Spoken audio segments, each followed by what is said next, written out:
Hello, everyone, and thank you for joining us this evening for our first AAWC event, where we have three amazing women who will talk to us about COVID-19, mental health, and social wellness.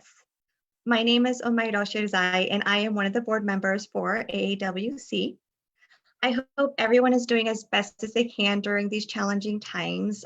Just like everyone, I'm trying to get comfortable with my new normal, and I'm doing what I can to keep positive during these troubling times. I want to take a couple minutes to introduce our panelists before turning it over to them to discuss some important topics with everyone. Our first panelist is also a board member. Dr. Leeda Rashid joined AAWC as a board member last year, and we couldn't be happier to have her as part of our team. She's a practicing physician in the San Francisco Bay Area, in addition to being a health expert. Our next panelist is Nahid Fattahi. Nahid Jan is an associate marriage and family therapist at Kaiser. In addition to that, she's a human rights activist, a speaker, and a writer. And finally, we have Dr. Iman Ahmad-Sediqe, who is a sociologist whose doctoral work studied the Afghan American community. Thank you again so much for joining us today. We are pleased and honored to have these three women here with us today to talk about the mental and social aspect of how we're dealing with COVID-19. As we have this conversation, please feel free to send your questions, and we will make sure to ask these ladies what you'd like to learn about. We welcome your thoughts and would love to hear from you as we have this panel. Again, thank you all for joining us. And with that, Leeda Jan, I'm going to go ahead and turn it over to you to talk through some of the important topics you'd like to discuss. Thank you so much, Iman Ahmad. And again, welcome everybody. I'll begin our session here today with speaking about some of the public health and clinical aspects of COVID, which I'm sure many of you already are familiar with. So we won't spend too much time on that subject. In particular, we'll be discussing the shelter-in-place orders, the social isolation protocols, and why they are important and why they have been, such a big part of this public health response to the coronavirus. As you all probably know, and I'm probably preaching to the choir here, the guidelines of social isolation right now are a practice that's recommended by public health officials to basically stop or slow the spread of this really contagious disease. It's a coronavirus that's has a much higher infectivity rate than some of the other coronaviruses that we have seen out in the community in the past. And that is one of the reasons for the social isolation protocols and guidelines and the shelter-in-place orders. So why, why this guideline right now, and why so all of a sudden? As many of you know, this is a novel coronavirus, meaning that we've never had a coronavirus like this in human beings. So as a species, this is completely new for our immune systems. So there are really two big reasons why we need to socially isolate right now. The most important being that we plain and simply have never seen this virus before, and we don't have a vaccine for it yet. As many of you might be well aware from media reports, we're probably not going to get a vaccine for another 12 to 18 months. As all vaccines, they have to go through what are called safety and efficacy trials, meaning that not only is a presumed vaccine safe, but it actually also is effective. And good news is the trials have already started, and there are actual people that have very courageously signed up to be part of the coronavirus vaccine trial, but we won't actually have a vaccine for quite some time. And then the second reason why we need to do the social isolation practices and the shelter-in-place orders is because as a species, we don't have what's called herd immunity. So not enough people in the world, in the United States, have gotten the virus so that they have developed immunity so that it decreases the rates of infection in our communities. So without having herd immunity and without having a vaccine, from a public health perspective, this is really the only way we can curb the spread of the disease. So that's the big reason for the social isolation protocol. What that means, as many of you know, is we want to maintain a 6-foot distance between us and anyone else, because the droplets from coronavirus, the respiratory droplets, can reach about 6 feet. That's sort of the general guideline. So you want to be able to maintain that distance. And, as a society, the only way to really be able to do that is to put in some of these guidelines and some of these shelter-in-place orders that have already now been implemented, certainly here in California for a long time now, but, across the country. Before we go on to some of the other issues, I wanted to bring up this topic of masks, because that was a question that was posed to us before we went live. And should people be wearing masks when they go outside? In complete transparency, there isn't many studies that say if you wear a mask, you absolutely will not get the virus. But there is some data to suggest that wearing a mask helps decrease the amount of viral particles that you may pass on. Certainly, if you're close to somebody who may be sick, may have gotten infected, but isn't clearly showing symptoms, then wearing a mask can essentially help protect the people around that person. And what we've seen is that many places throughout the world, including places that were very highly hit, like Lombardy, Italy, and South Korea, they started implementing the widespread use of them. And there is some correlation there with how much the spread subsided. So I think that's one of the reasons why our government, the CDC, and probably state governments as well, are now recommending that if you do go outside for any essential business, that you do put on a mask. Now, it's been really actually inspiring to see so many people go out there and, start making homemade masks. My one particular advice would be that if you do, make homemade masks, it's going to sound a little funny, but actually one of the best materials to use, besides just like, I've seen people using cloth and silk, and those are okay, but those won't have the same filtration mechanism for virus and bacterial particles. Actually, vacuum cleaner bags are really great for this. So if you are making masks, my personal suggestion would be to make it out of vacuum cleaner bags more than anything else. We again recommend leaving the surgical masks and the N95s for the healthcare workers, because they're at highest risk for exposure. So we really want to leave those supplies for them. And then finally, what happens? How long is this going to last? That, one of the other questions that's been posed is, what are the endpoints for the social distancing shelter-in-place orders? And unfortunately, the answer to that is we don't really know. It's very much evolving, and a lot of it is going to depend on what we as a society do. Again, the two endpoints are really going to be a vaccine or herd immunity, neither of which we have right now. So for right now, what what the sort of CDC is telling us, what the White House is telling us, is that at least until the end of April, they're recommending these protocols.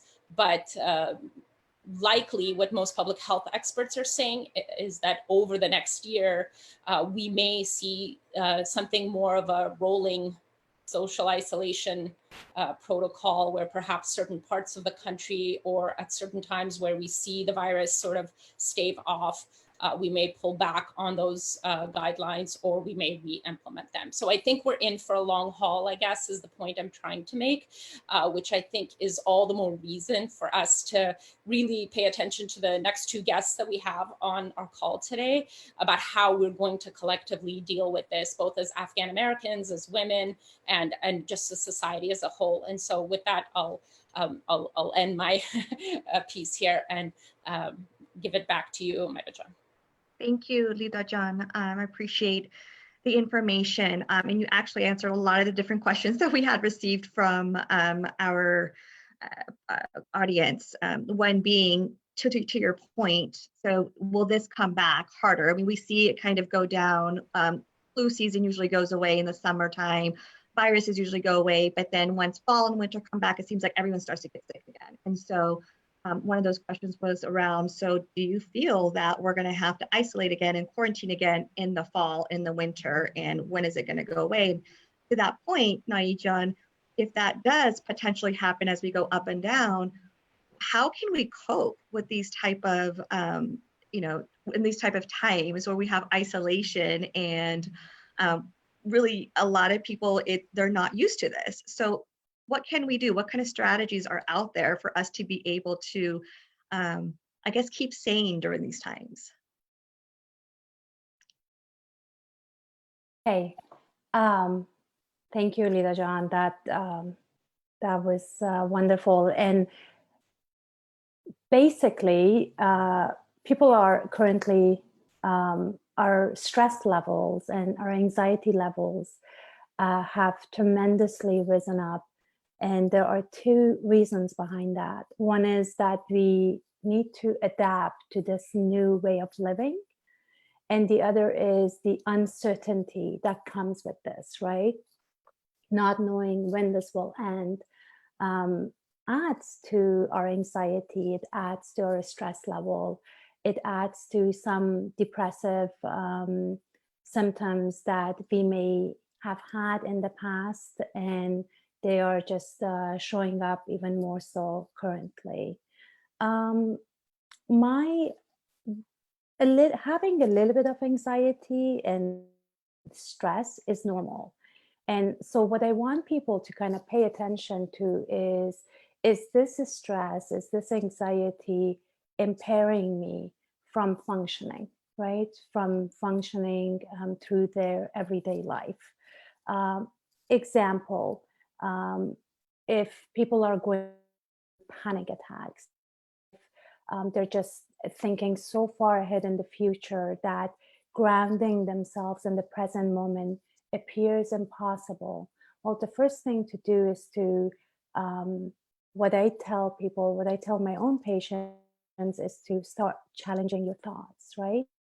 And ground yourself in the present moment. One of the most basic, and this, it is so basic that it almost sounds corny, but it works so well, is to just sit in the present moment and do some breathing, very deep breathing.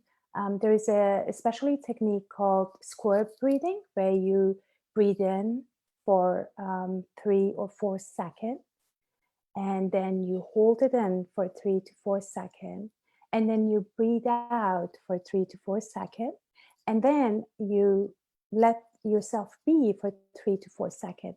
And what that does is that it calms our nervous system, and it literally, like, while we are doing that sort of breathing, we cannot think, we cannot worry, we cannot be anxious.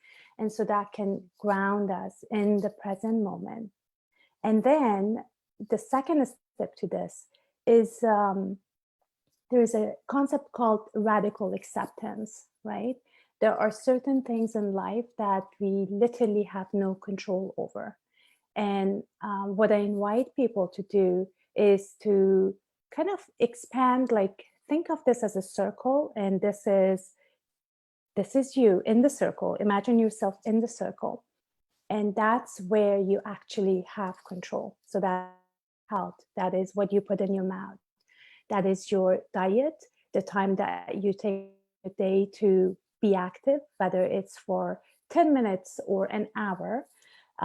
It is doing some fun activities like watching a movie, spending time with your family, listening to your favorite music, taking a hot shower.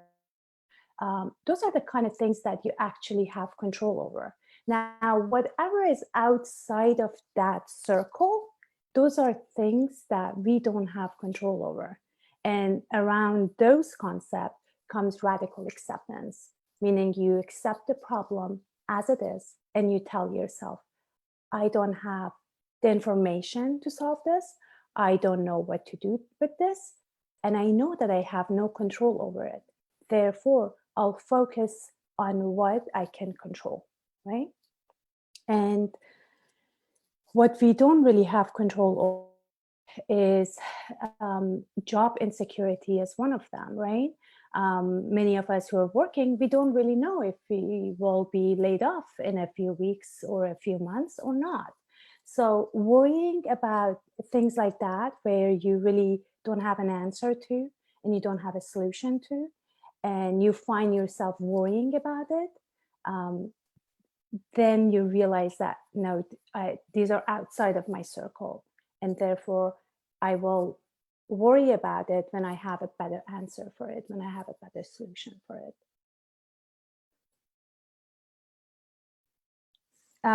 One more thing is, we talked about coping, is there are also a lot of unhealthy coping, right? That actually work in the moment. And that's why we call it coping, but unhealthy coping. So an example is some people use substances, right? The alcohol consumption have risen up because that's how people cope with their anxiety, or other substances. Anger, yelling at people who are living in your household, right? Another one is binge eating. Having a little bit of sweets and snacks is okay, but like finishing a whole bag of potato chips because we're so stressed is not okay. So just kind of making some boundaries and separating healthy coping from unhealthy coping. With what you just said, to your point, there was a question around this that I'll ask, but can you describe some mindfulness practices that you hear people are doing or saying during this time to help them cope from some of these examples that you brought up? Yeah, absolutely. So that breathing that I talked about earlier, the squirt breathing, that on its own is very effective. Another one is when we think of the concept of mindfulness or meditation and staying in the present moment, I think just sometimes the media has made it so almost like unattainable and fancy that we think, no, like we have to be in this very zen moment and in this zen surrounding to be able to meditate and to be able to ground ourselves. When really meditation is about staying in the present moment. One thing that we can use is imagery, and we can use our 5 senses with that. So for example, wherever you're sitting, you just kind of see, name 3 things that you see, you hear, you can use your touch, smell, and taste, right? That kind of brings you into the present moment. Then you start with your breathing and to calm yourself down. And those are like the 2 very techniques that I think anyone can do at anywhere. There are a couple of apps as well that have really good segments on meditation. One is called Headspace, and the other one is called Calm. So I usually recommend for people to upload those and then use it as a guided meditation.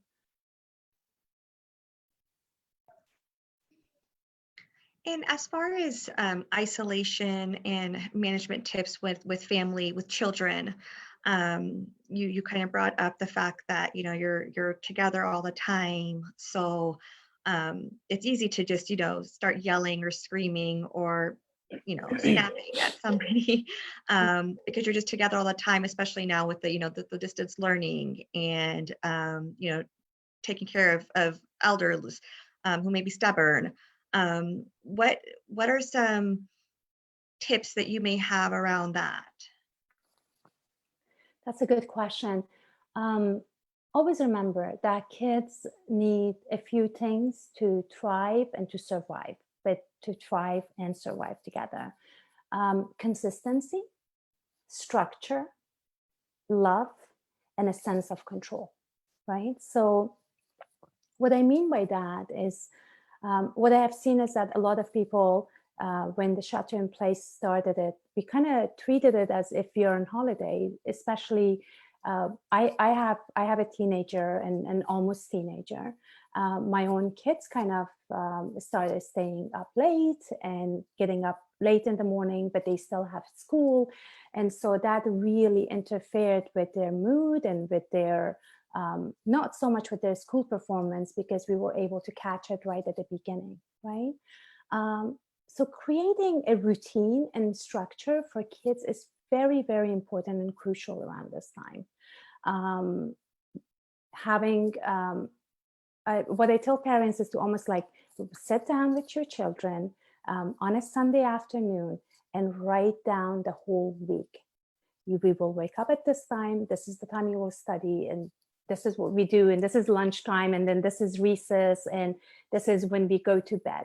So that's like literally the Monday to Friday, and then the weekend, of course, it can be a little bit more loosey-goosey, for the lack of a better word, but not Monday to Friday.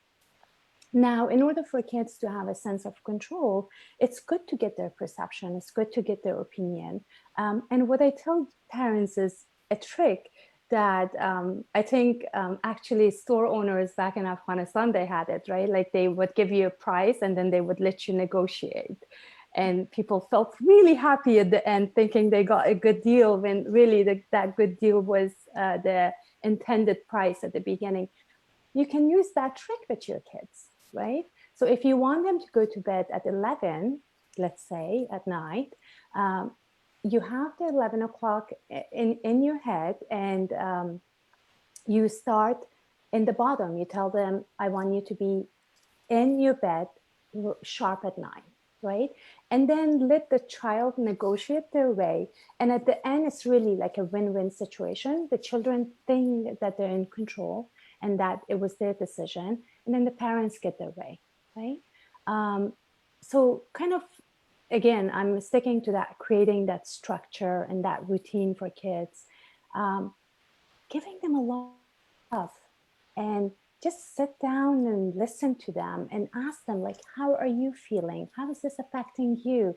And let them speak for like 80% and you talk 20%. So like really let them to have that. Another thing is with children, creating fun activities, right? As a family, there are a lot of creative things that families can come up with.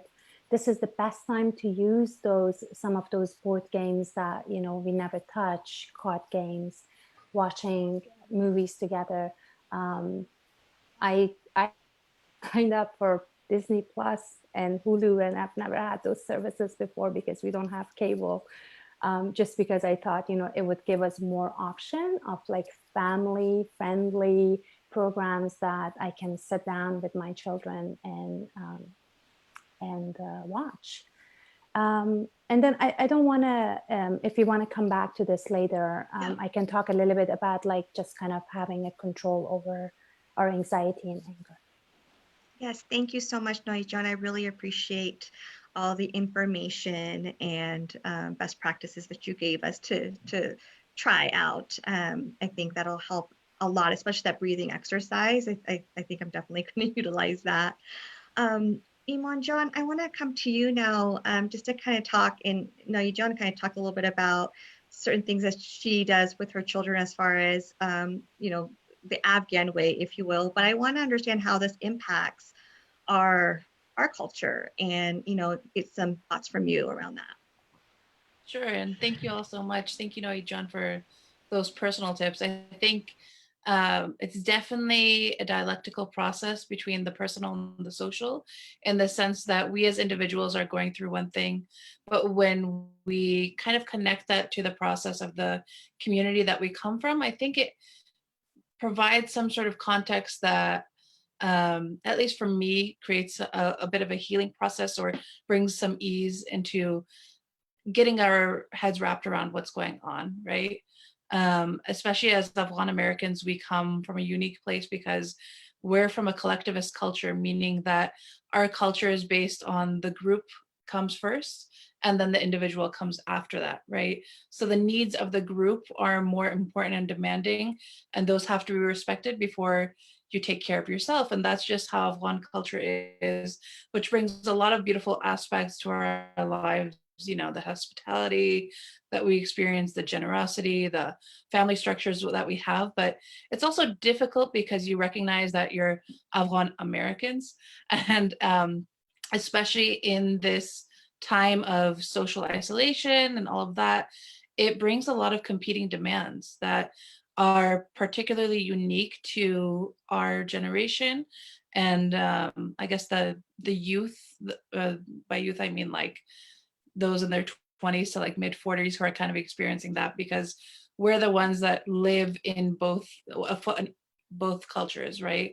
And so there's a lot of social expectations that exist about meeting the group's needs first, while we are still being told all these expectations of meeting our own needs first, and trying to balance that in a time when we're more likely than not going to be surrounded by family at a higher level. Even if, for instance, myself, I live in the DC area with my husband, but I've had more increased interaction with my own family via FaceTime and Zoom and things like that, even though they're in the Midwest. So, you know, whether we're in the homes with our parents, whether we're taking care of them from afar, whether we're virtually more connected or not, there's more of these sorts of expectations, and it becomes incredibly difficult, especially with things like, well, what do we do about weddings now? What do we do about birthday parties? It's your child's first birthday party. You kind of had this one image in your mind. What do we do about funerals?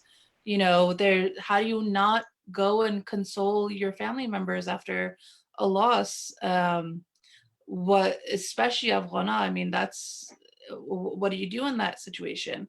It becomes really difficult because there's those expectations, and then there's also trying to translate what is going on when oftentimes, like Leeda John was explaining, you know, most of us are learning about what's going on day by day, and a lot of the components of this are something that the community as a whole has been becoming more knowledgeable about. So it's harder to mitigate those expectations from a cultural standpoint, when on an individual level, we're just day by day learning more how to explain why is it okay that we have to come up with new ways to deal with these unique situations that we have, right? And I think another thing is that we are a community that has already experienced a collective trauma of war and resettlement. And so we come from a place of uncertainty that's kind of hardwired us with a sort of kind of similar to how intergenerational trauma works, in the sense that you have hardwired in you some predispositions to certain scenarios that will spark a certain response, right? And so we already come from that place of uncertainty, and now we're experiencing it again, a new trauma with a completely different set of circumstances of uncertainty, something that we have been constantly striving for stability. And then we're presented with this, even though we live in what's supposed to be in the most privileged, safe place in the world, right? And so it's a very jarring experience, kind of getting to that, and then also communicating with the elders that we've now kind of become responsible for in this time, because it's those who are most vulnerable and those who I think are more embedded in the cultural expectations of Afghaniyat. And so they find it harder to go against those things of being away from the group, literally physically. You know, how do you tell your mom not to go to her nephew's wedding? It's a very challenging thing, right? And how is she going to explain that to everyone? So it's a unique set of circumstances that we're dealing with, because we acknowledge that we come from a certain historical place. We have hardwired in us already certain predispositions that I'm sure Noe John can speak much better at than I can, because I'm not from a mental health specific background. And then we also continue to live within a space where we're one foot in two different competing expectations. So I think with all of that, I mean, I don't want to paint this like bleak picture or anything. It's just that something to recognize that we are in a unique situation and that we can have empathy with ourselves throughout it. And that I so appreciate forums like these, because I think this is the perfect kind of space where we can talk out the unique things that we're going through, and also try to figure out how do we navigate all of these sorts of things that are coming up that none of us honestly have really dealt before because of the uniqueness of what's going on.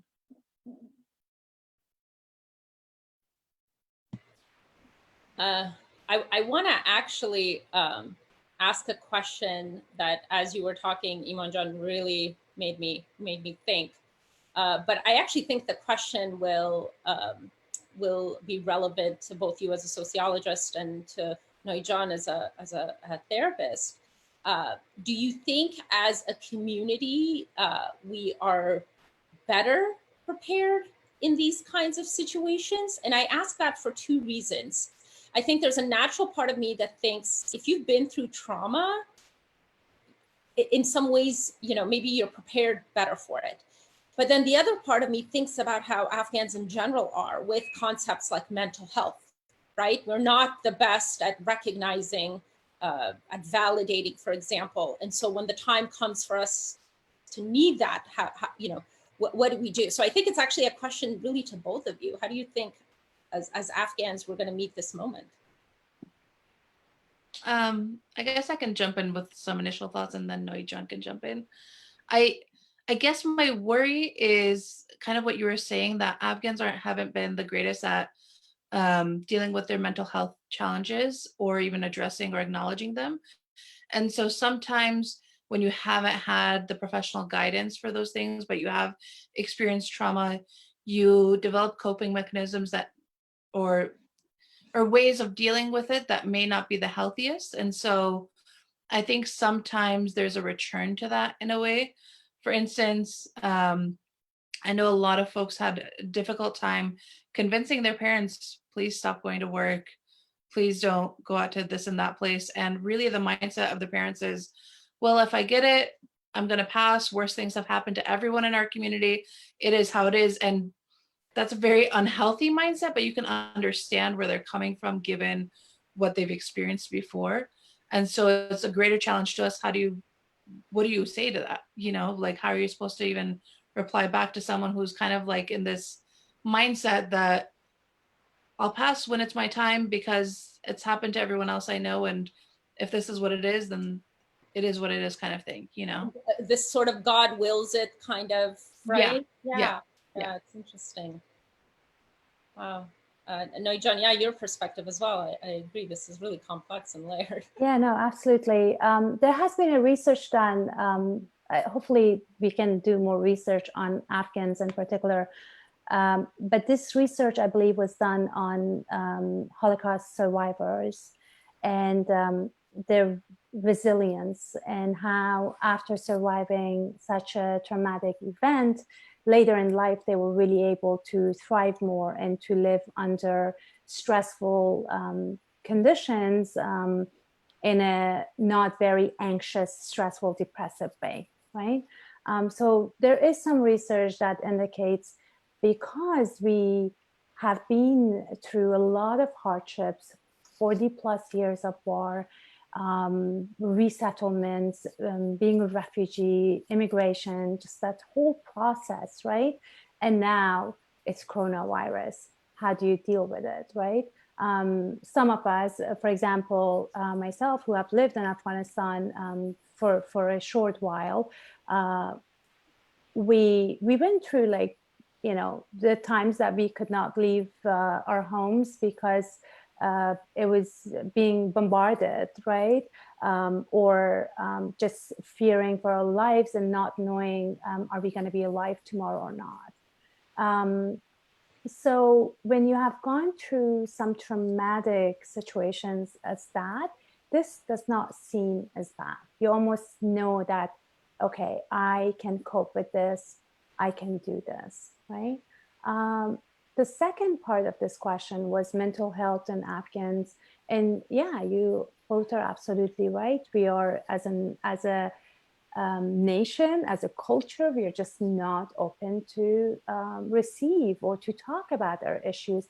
However, there has been some positive changes around that, but still not where it should be.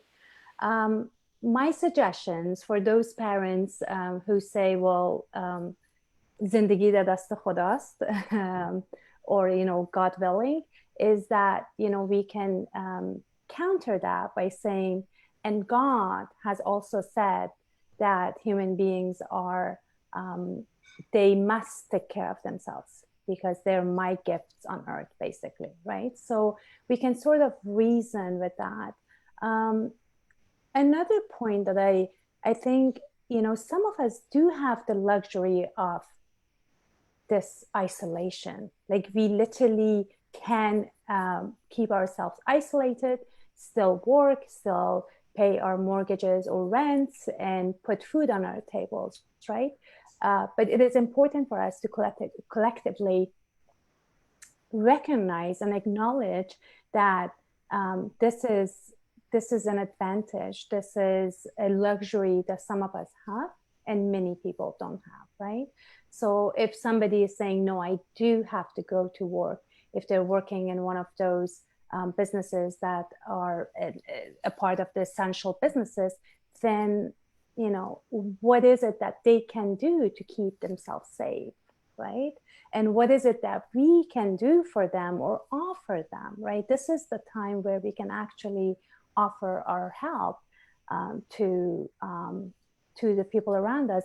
I know that there are a lot of campaigns around collecting help to send to Afghanistan, right? But it is my understanding that there is a large population, SIV is, I think, the right term for it, of Afghans who have came with SIV cases, who were working as Uber drivers or working in businesses that are no longer in need, right? So when we have people like that, I think if they are anxious, if they are depressed, if they are stressed, they are not going to take care of that, right? What they need right now is food and shelter. And are they provided for or not, right? Once our almost basic necessities are met, needs are met, then comes mental health. I wish it kind of went hand in hand together, but in a lot of cases and with a lot of people, that is not the case. Thank you, Naijan. I appreciate that. We have some questions from the audience that I'd like to ask Iman John. There's a few for you, so I'll just kind of go through them so that they can. They're waiting anxiously. One of the questions is, in California, the governor is using the term physical distancing versus social distancing. Do you think the term social distancing is negative? Yeah, I actually really love this question. I very much actually appreciate the concept of physical distancing. I think we underestimate the power of words. We are very social creatures, kind of what Noijan was getting to earlier about children needing routine and habit and structure. I mean, beyond children, as adults, we continue to need those sorts of things. And the power of words themselves weigh heavily on our concept of how we consider where we are in relation to other people.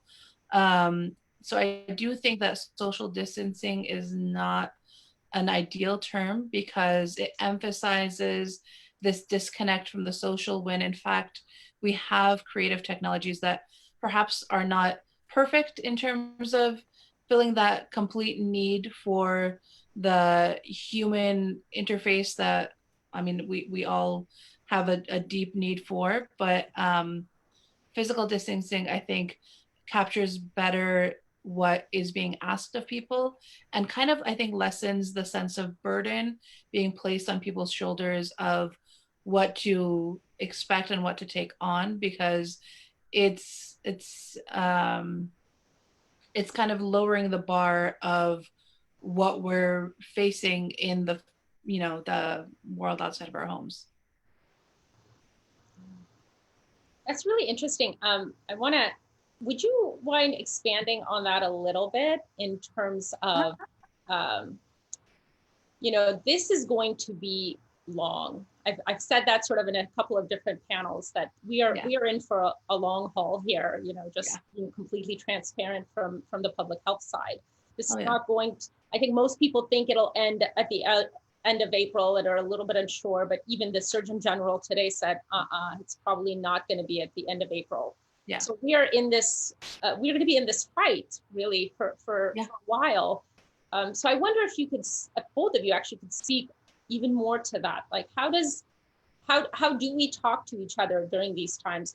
What kind of language do we use, right? I mean, it's kind of a vague question, but even I use the term social distancing about 10 times before when we got on this call, right? But I have to keep that in mind, that you're right. It's important.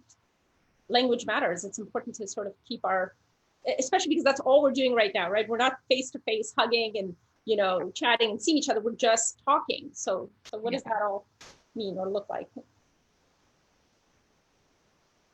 Now, John, do you want to go or should I? Sure. Very well put. I mean, physical distancing makes sense, 6 feet apart. Social distancing, I mean, this is the time to really utilize everything that we have handy, right? Social media, Zoom. I spoke with a patient a couple of days ago, and her worry was that her daughter is only using text. And that was my worry as well. And this child felt lonely. And so my suggestion to the parent was, why don't you create a Zoom account and have her invite her friends and kind of be proactive with bringing in people into your home, right? So even if people can keep it safe, there is people are suggesting that, Leeda, John, you can talk more to that. And, I know that this may, sound a little bit controversial, but let's say you can gather outdoor in a backyard, as long as you keep your 6 feet away, right? And kind of knowing that the other family or the other people have not been exposed to the virus. But, that is an extreme kind of case. But imagine if this was our situation prior to everything that we can utilize to connect with people. And speaking of how we can support our community, all those people that, we sometimes think about, like, I wonder what happened to such and such, and I wish I heard from them.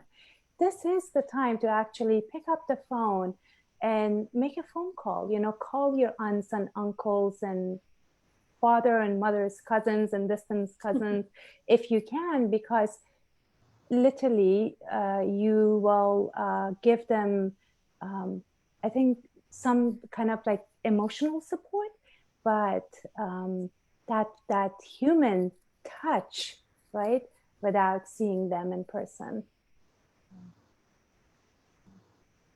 I mean, I think that's really important. Even just I'll actually have Leeda John answer the question about the 6 feet apart thing, and then I'll jump in. Yeah, that was maybe that was a dangerous. Public health colleagues. Yeah, exactly. Get at me, so I cannot condone that right now. A dangerous suggestion. No, so it's interesting that you're bringing it up, because you're right, though, right? It's a reality that we have to think about. There are, all of these public health guidelines, but and what's sort of acceptable from a public health standpoint. But as a country and as a community, we're going to start making these decisions about, what is socially acceptable, what is desirable, right? Economically, right? I mean, that's the big argument right now, right? Don't make the treatment worse than, the disease itself. So, I think it will happen. I think there will be periods of pullback in terms of social distancing, maybe certain workers, maybe certain cities, right? And I think it's going to create, I guess the point I'm trying to make is that it's going to create some weird social dynamics, right? If your neighbor can go out and do that and you can't, right?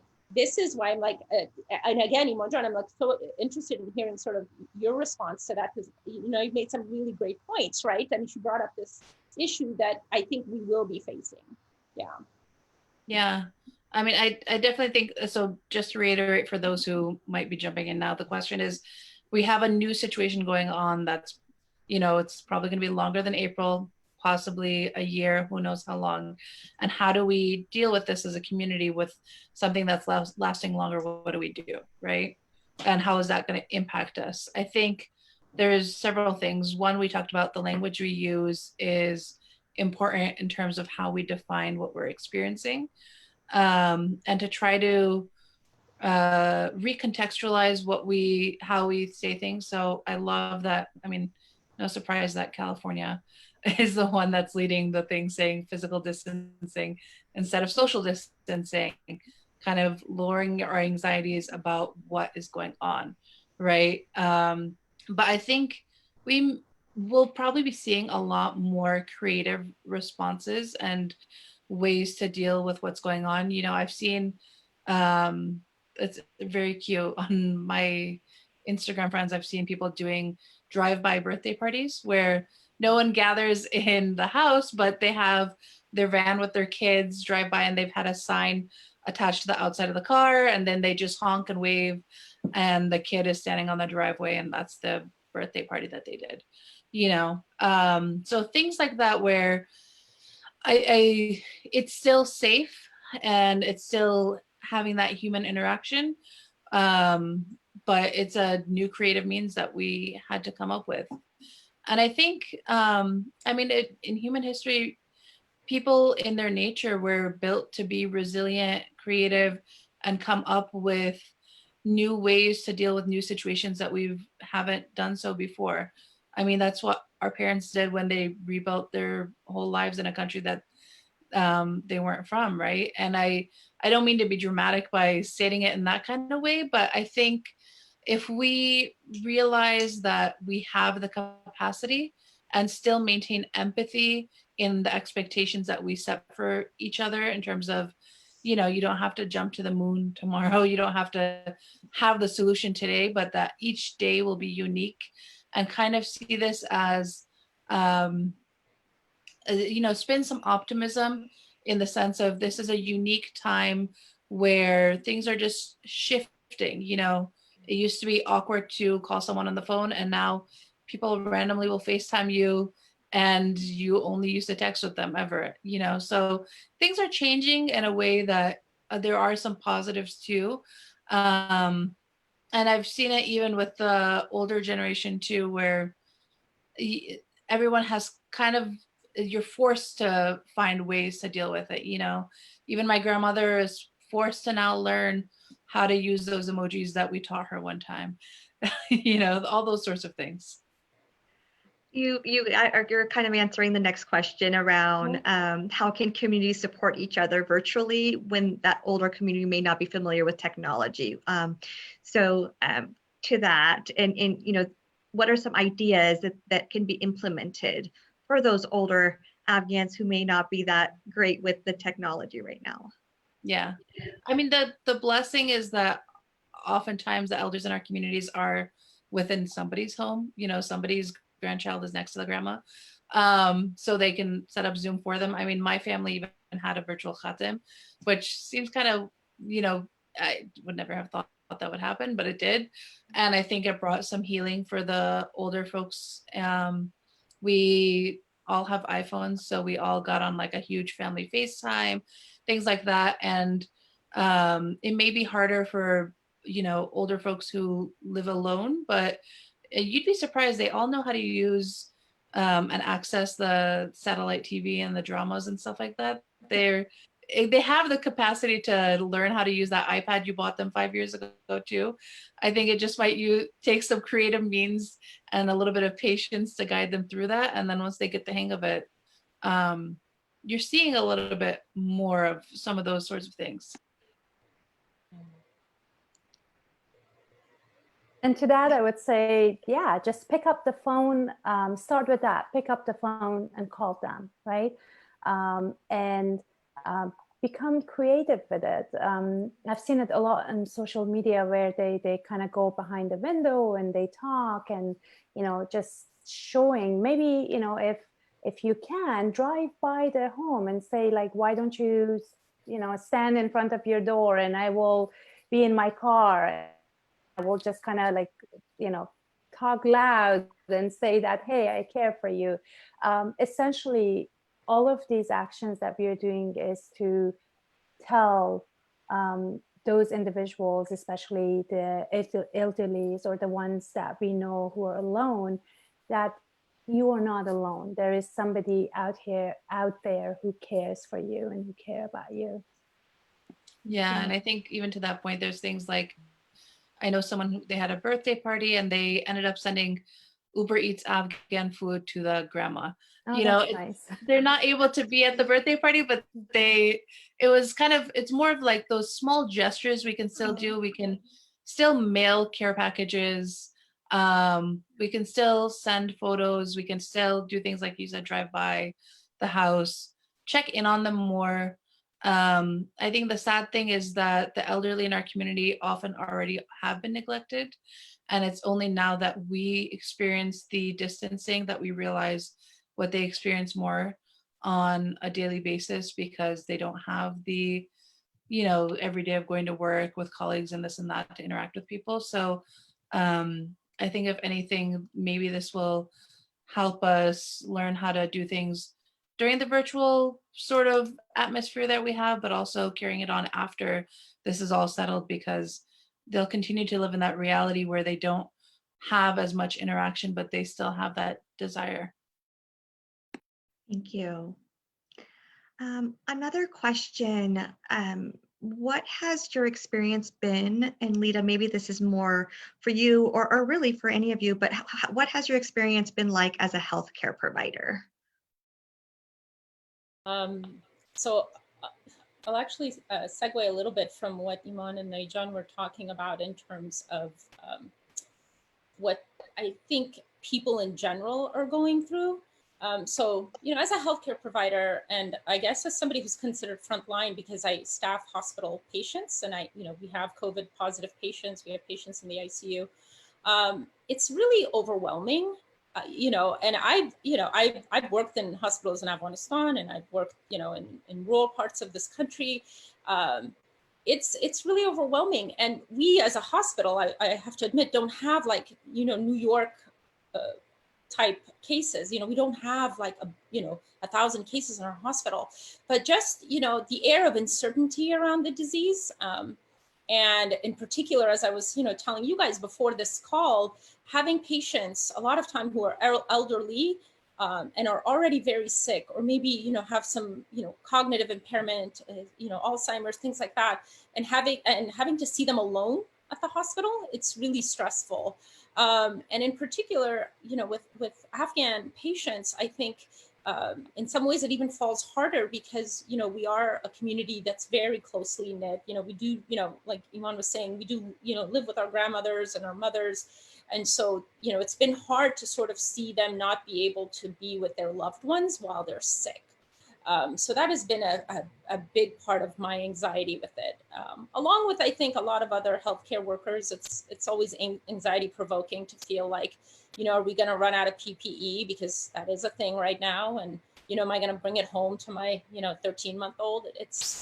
There's a lot of anxiety with it. And that's why I really think we could even make this a series, because even as somebody who understands all the medical aspects of all of this, it's like, we need to understand, like, from a mental health perspective, from like just the social aspect of this, how is this affecting my relationship and at home, and, feeling this kind of anxiety. I think these are important topics. And I think we need to keep exploring this as this sort of new normal evolves.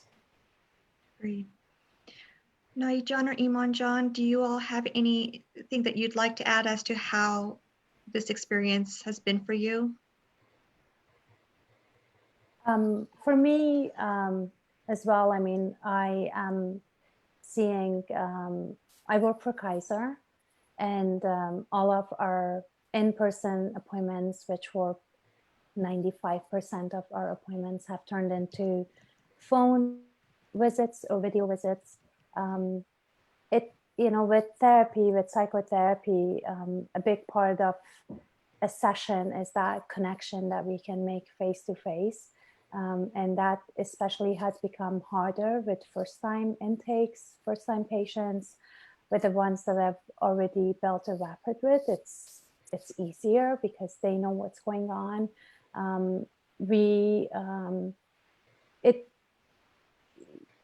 mean, the anxiety that comes with just this uncertainty, I think all of us are feeling it and all of us are going through it. So it's very important to kind of come up with coping, again, healthy coping skills that we can use to deal with this crazy times. Yeah. Yeah, and I guess, I mean, for me, it's my parents live in Ohio, and so the week before Nowruz, my husband and I were going to go visit them for Nowruz, and this had all kind of come down and came down especially hard in Ohio, so we decided it's not safe to go, and everyone should be physically distant. But I think if we think about things as a loss, you know, like we lost Nowruz, where we have Ramadan and Eid coming up, which if we think about it in the perspective of we're losing it because we're not with people, instead of thinking of it as we're having a unique once in a lifetime experience to do things in a different sort of way, might, you know, those small sorts of shifts I think are important, but it's also acknowledging, I mean, it's still going to be hard. For me, I've kind of just set up small things, small sort of milestones that kind of keep me going, right? So I'm like, okay, it's, for instance, I'm one of 5 kids. And so it's my birthday in April, 2 brothers in May, a sister in June, a brother in July. And so we've kind of come up with this idea of a giant sibling birthday party for the 5 of us after all 5 birthdays have passed. And that's kind of, you know, it's silly, but I'm like, okay, in August, that's what I'm looking forward to. That inshallah by August, things will be better, and I'll have probably the best birthday ever, because it won't just be my birthday, it'll be 5 birthdays. It'll be like a mega birthday party, you know. Small things like that I know it's silly, but that's how we need to get by. And I think the last thing I'll say is that you also have to acknowledge, in the Afghan community, women are often the caretakers of our families, not just physically, but more so emotionally. The emotional burden is often on our shoulders in terms of all the family secrets, all that, everything, you know, you have to emotionally manage yourself, your mother, your grandmother, your everyone, right? So I just want to emphasize self-care. You know, the nail salons are closed, but you can still paint your own at home. You know, you're allowed to bake those cookies, even if you can't go to boot camp today, it'll be fine once in a while, you know. Those sorts of small things I think are important to keep us going. And just, you know, it's almost sometimes I think in Afghan culture like a taboo to take care of yourself first, but just, you know, it's a unique time. Let's try to find some more balance in doing that, not in a way to put pressure on you, but like, don't feel like taking a few indulgences within balance are gonna make everything fall apart, because the honest truth is we are in a difficult time, and it's okay to need a little bit more than we usually do. I Thank saw you, a Iman. really interesting meme the other day that said, I'm sure it's been circulating around on social media, that said, you know, if you don't get A, B, and C done as sort of a side gig during this time, then you don't lack time, you lack discipline. And I thought, I don't like that, right? I'm like, if there's any time where you're allowed to just sit and be okay, that there is something going on here, and I don't have to take care of everybody else and get everything done on my to-do list. Yeah. So thank you for that. I'm really glad you said that, because that's important, especially for women, right? We're like, no, gotta, you know, go. So. I think we set such a high bar for ourselves sometimes that it's just too much. Yeah. I think it's a really good reminder to tell ourselves that it's okay just to sit and do nothing. And, you know, it's our time. So So thank you for that. And we just have about a minute left. I wanted to thank all of you again for joining us. I know for sure that I learned a lot from each and every one of you, and I'm hoping that everyone out there who was able to listen in was able to learn. We have a lot of great resources that you all talked about, and we will also make sure to put something out as far as resources in the AAWC site so that everyone can kind of look at it and learn from or use. Again, thank you so much, everyone. I really appreciate your time, and have a wonderful Friday night. Thank you. Thank you. Good night. Thank you, everyone. Guys.